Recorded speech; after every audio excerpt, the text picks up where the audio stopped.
harmony and music bring laughter, and where wonderful stories are told. There are blessings and smiles to greet you wherever you happen to roam, and as much love and joy as the shamrocks that grow in this land that the Irish call home. Now, St. Patrick was a godly man who came to Erin's land with a loving prayer in his heart and a little shamrock in his hand. And he used that three-leaf shamrock to help all the heathen to see how there could be three persons in the Holy Trinity. The simple gospel that he preached is the one which many of us have received. For St. Patrick shared the love of Christ, and thousands of pagans believed. They left their false gods and temples to follow the way of the cross. For Patrick was obedient to preach the truth to the godless and to the lost. And the faith that Patrick shared with them today can still be found. A Christian heritage just as lovely as the green countryside all around. The call of all Christian saints is not unlike Patrick's own, but to let our lights shine in the darkness, so the love of God may be known. Oh, I think I'm sure it is yours, but I've been to the Emerald Island twice now, and this is what can happen to you. The simple charm of the Irish people has won my heart over twice. If the good Lord should call me to missions, I think that to Dublin would be quite nice. For the Irish have their way with words and their warm affection too. They wink at you across the church, and they kiss your cheeks, they do. We've all heard kiss me, I'm Irish. We've often heard it said, but if I say kiss me on Norski, you think I'm nuts in the head. But on St. Patrick's Day, I just pretend that I'm Irish, and I steal a few kisses while I can. For I'm over 60 now and still single. God has not yet found me a man. So on St. Patrick's Day, we can all be honorary Irish and celebrate that festive grand day. For because of the evangelism of St. Patrick, there are believers in heaven today. So now you know maybe it's more about St. Pat and about this saint named Patti too. It's been a pleasure to open with this poetic verse, but I'll end it now with a very Irish. May God be blessed in each and every one of you.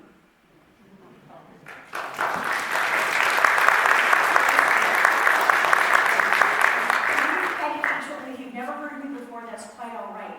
When God began to open doors for me to share my stories and songs when people gathered in churches 34 years ago, He made it really clear to me back then that He wasn't calling me. It has three corners has my hat, and had it not three corners, it would not be my hat. Did you know that was still in the damn length of your vein of all these years? It's still there to preach reading. How many of you love reading those wonderful books about the American pioneers written by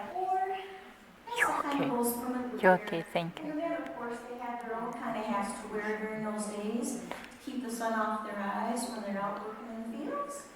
And here's a good old cowboy hat. Some hats can help travel us to places around the world. This hat was made out of reeds that the people in Thailand use when they go up to the rice paddies to make their livings for their families. Or, let's see here. Oh yes, a little sombrero. Designed especially to cast a large shadow from the sun beating down over their face, neck, and shoulders. And some of you may be familiar with the song, The Mexican Hat Dance. Help me out here. Da-da, da-da, da-da, da-da, da-da, da-da, da-da, da-da, da-da, da-da, da-da, da-da, da-da,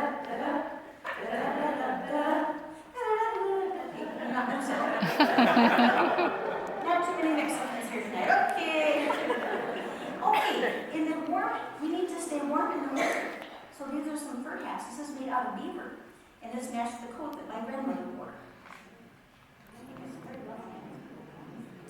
And my mom was born to make, so here's a little make hat. Now, are there any Scandinavians in the house? Maybe just one or two. Are you Norwegian or Swedish? Oh, the best of both worlds. Okay, that's it. So, here's Scandinavian winter hat, yeah, sure. You know the story about Oli and Lena. They lived down in southern Minnesota, right on the border. And one year the survivors came out to the farm and they said, we're going to take some excavations of your story, however you want to look at it. Sometimes cats can be just plain fun. Oh.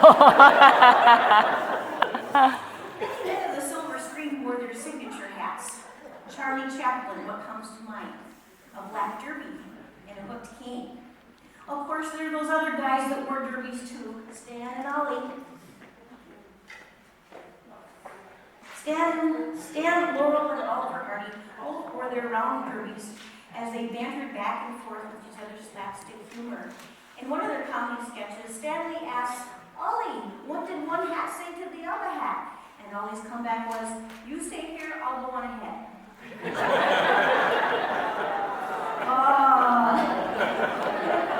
Fred Astaire is best remembered for his big top hat, his white long tuxedo, and his cane. And Groucho Marx was best known for his cigar, round glasses, mustache, and a square mortarboard. It's around here somewhere. Oh, let's see where it is. Oh, it's in one of these boxes here. Let's see. Oh, here it is.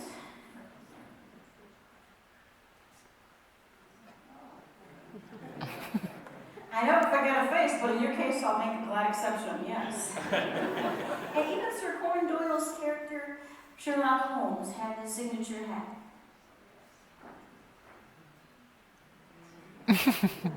Yes.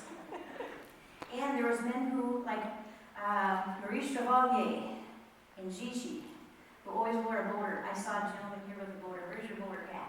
Your skimmer. The straw skimmer? Is it around here somewhere? There it is. That's the bowler. That's called a skimmer. 1920, very popular. Very popular, very popular back in England. That's all it is. And of course, Bing Crosby. He always had a hat when he was out there on the golf course, yes. And, well, the fictitious archaeologist and adventurer Indiana Jones had a signature hat too. It was a fedora. The original Indiana Jones hat, worn by Harrison Ford in the original series, 1981, actor Harrison Ford had a hat similar to this fedora. It now resides at George Lucas's home in his library on his 5,000-acre Skywalker Ranch in Marin County, California. The story goes that Lucas was a producer and screenwriter of the original film Raiders of the Lost Ark, and the film's director, Steven Spielberg, gave this distinctive hat to Lucas to thank him for their very profitable partnership on the popular success of the film series that he had dreamed up. And there's one man that you know exactly who he is the moment he shows up because of his very distinctive hat.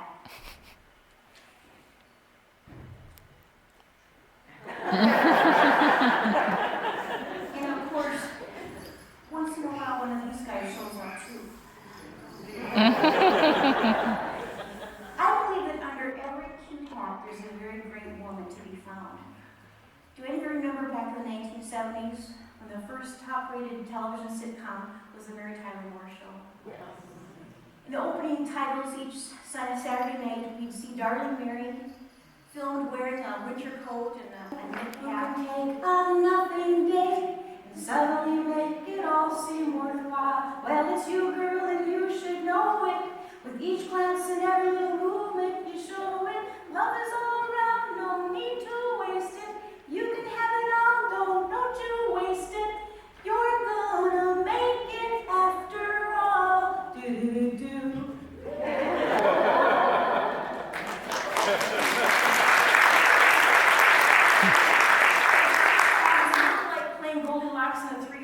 In your house.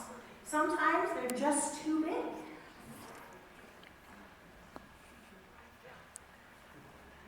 And sometimes they're just too small. And sometimes they're one that fits just right. Just right. One that fits just right. Oh yeah. My Girl Scout hat. Some women say, I just don't look good in hats. These are all black hats. Everyone, your own little personality.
I'm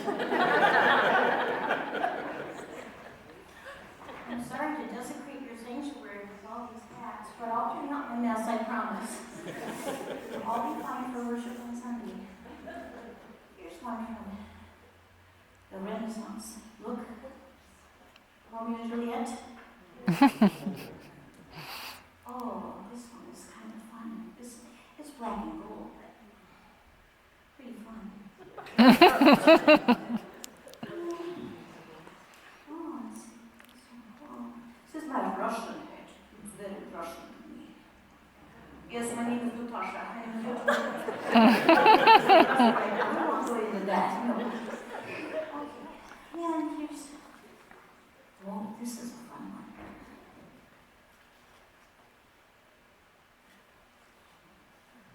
I don't know, people who wear hats can get away with a lot. Sometimes you need a special occasion to wear a hat. I regularly tell stories at tea rooms in the Twin Cities. And in the wall of one of the tea rooms I tell stories at in White Bear Lake, she can wear a hat beautifully.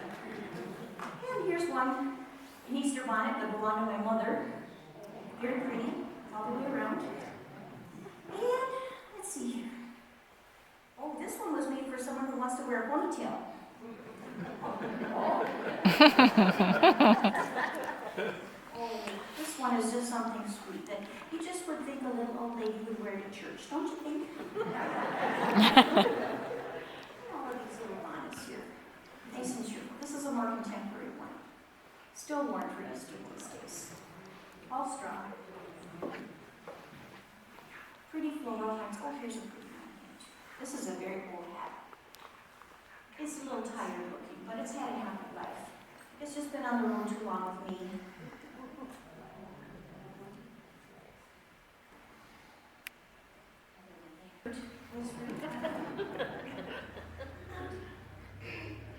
I think a Southern belle would really do well wearing a hat like this on a hot summer's day, drinking a mid-julep on the porch, don't you think?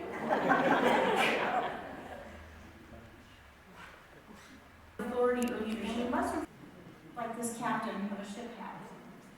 There are some stories that are so familiar to us that even though we may not have heard them many years ago, we've never really forgotten them. They're still archived in the deep recesses of our brains. When I was a child, every day that I came home from school, I remember hearing this story. Not for the courage of the fearless crew, the minnow would be lost. The minnow would be lost. The ship set down the shore of this uncharted desert isle with Gilligan, the skipper too, the millionaire and his wife, the movie star, the professor and Mary Ann, here on Gilligan's Isle.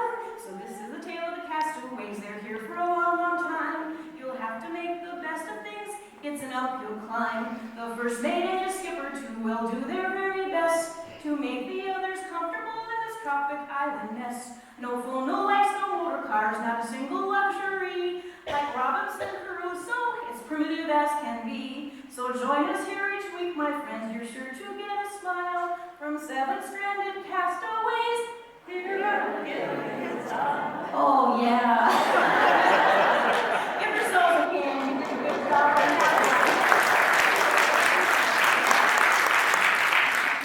My mom's mother's name was Bertha Serena Gervin Ryder, but we just called her Grandma Bert. Catch the light on that one. Well, that was great until the 1970s rolled around, and that's when wearing hats went out of fashion. And that's when my Grandma Bert decided to invest in a beautiful silver-toned Ava Gabor wig. It was the crowning touch on my very stylish grandmother. It looked so natural, you never would have known it was a wig, and that's all that. Ruby Wilson lives in 303, where she spends most of her time. But it's almost noon on Sunday. She's been sitting in the lobby since 9. She's all dressed up in her best hat and gloves. She's all dressed up. She's watching and waiting, but nobody comes. Sundays sure are lonely days, and time can move so slow when you're all dressed up with nowhere to go. As Ruby watches all the others leaving with their families, the nurse tells her it's time to come to dinner. She says she's expecting company, They're just running late, but the nurse knows the truth too well. She just sighs and walks away. She was all dressed up in her best hat and gloves. She's all dressed up, she's watching and waiting, but nobody comes.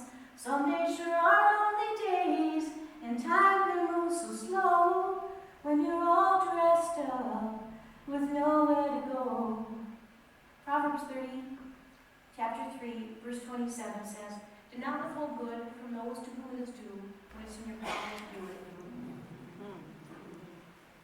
She looks into the mirror and she says, "I really, really, really love this hat."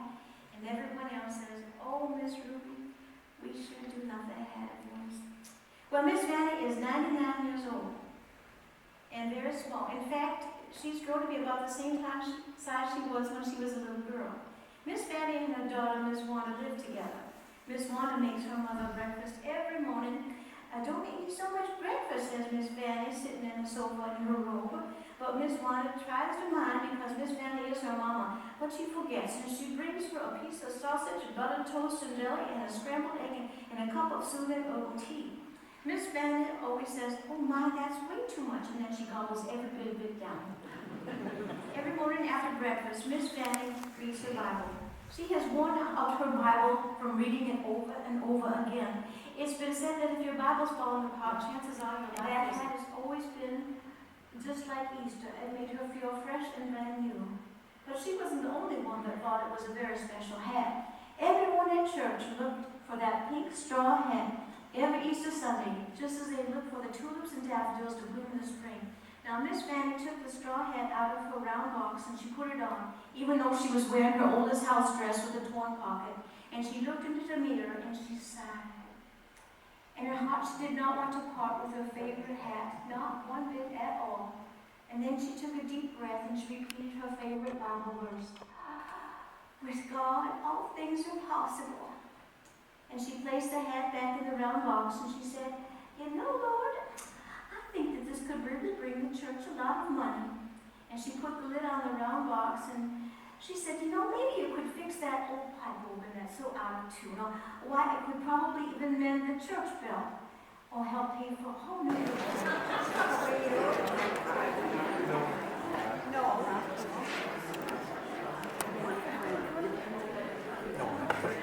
I guess we're going to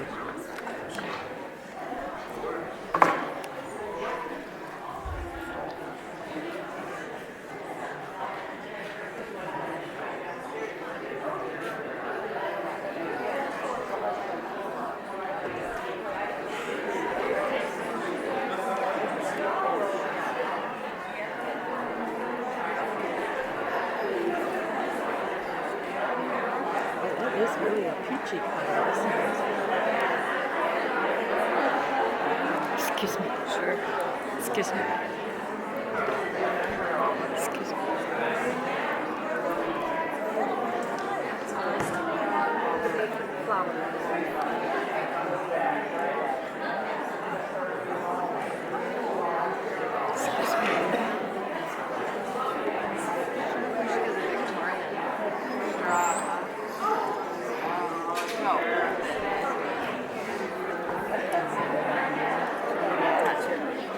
Excuse me. I love it. Thank you. Thank you very much. Excuse me.